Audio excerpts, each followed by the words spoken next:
ଆପଣ ନିଶ୍ଚିତ ଭାବରେ ଟି20 ବିଶ୍ୱକପ୍ 2024ରେ ସୂର୍ଯ୍ୟକୁମାର ଯାଦବଙ୍କ ଐତିହାସିକ କ୍ୟାଚ୍ ମନେ ରଖିବେ, ଯାହା 17 ବର୍ଷ ପରେ ଟିମ୍ ଇଣ୍ଡିଆକୁ ଟି20 ବିଶ୍ୱକପ୍ ଚମ୍ପିଆନ୍ କରିଥିଲା।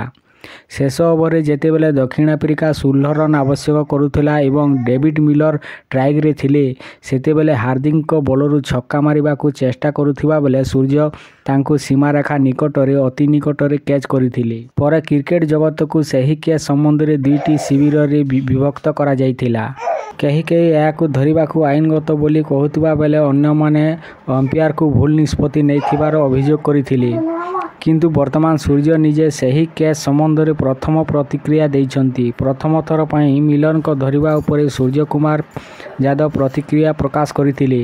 ସେ କହିଛନ୍ତି, ଦକ୍ଷିଣ ଆଫ୍ରିକା ବିପକ୍ଷ ଫାଇନାଲ ମ୍ୟାଚ୍ରେ ଆମେ କ୍ୟାଚ୍ ନେବା ବେଳେ ଲାଇନ୍କୁ ସ୍ପର୍ଶ କରିନାହିଁ। ସେ କହିଛନ୍ତି, ଦକ୍ଷିଣ ଆଫ୍ରିକା ବିପକ୍ଷ ଫାଇନାଲ ମ୍ୟାଚ୍ରେ ମୁଁ କ୍ୟାଚ୍ ନେବା ବେଳେ ଲାଇନ୍କୁ ସ୍ପର୍ଶ କରିନାହିଁ। ଆମେ ସମସ୍ତଙ୍କୁ ଖୁସି ରଖିପାରିବା ନାହିଁ। ମୁଁ ସେତେବେଳେ ଯାହା ଅନୁଭବ କଲି ତାହା କରିଥିଲି। ଭଗବାନଙ୍କ ଅନୁଗ୍ରହରେ ଯେତେବେଳେ ବଲ୍ ମୋ ପାଖକୁ ଆସିଲା ମୁଁ ସେଠାରେ ଉପସ୍ଥିତ ଥିଲି। ମୁଁ ଧରିବାକୁ ଏକ ସୁଯୋଗ ପାଇଲି। ମୁଁ ସେହି ମୁହୂର୍ତ୍ତକୁ ଉପଭୋଗ କରୁଛି। ସୂର୍ଯ୍ୟକୁମାର ଯାଦବ ଏଠାରେ ଅଟକି ନଥିଲେ। ସେ ତାଙ୍କ ଧରିବା ଉପରେ ପ୍ରଶ୍ନ କରିଥିବା ସମାଲୋଚନାମାନଙ୍କୁ ଉପଯୁକ୍ତ ଉତ୍ତର ଦେଇଥିଲେ। ସେ ଆହୁରି ମଧ୍ୟ କହିଛନ୍ତି, ମୁଁ ସେହି ପ୍ରକାର ଧରିବା ପାଇଁ ଅନେକ ଥର ଅଭ୍ୟାସ କରିଥିଲି। ମ୍ୟାଚ୍ ସମୟରେ ମୋ ମନ ସମ୍ପୂର୍ଣ୍ଣ ଶାନ୍ତ ଥିଲା। ଦେଶ ପାଇଁ ଭଲ ପ୍ରଦର୍ଶନ କରିବାକୁ ଈଶ୍ୱର ମୋତେ ସୁଯୋଗ ଦେଇଛନ୍ତି।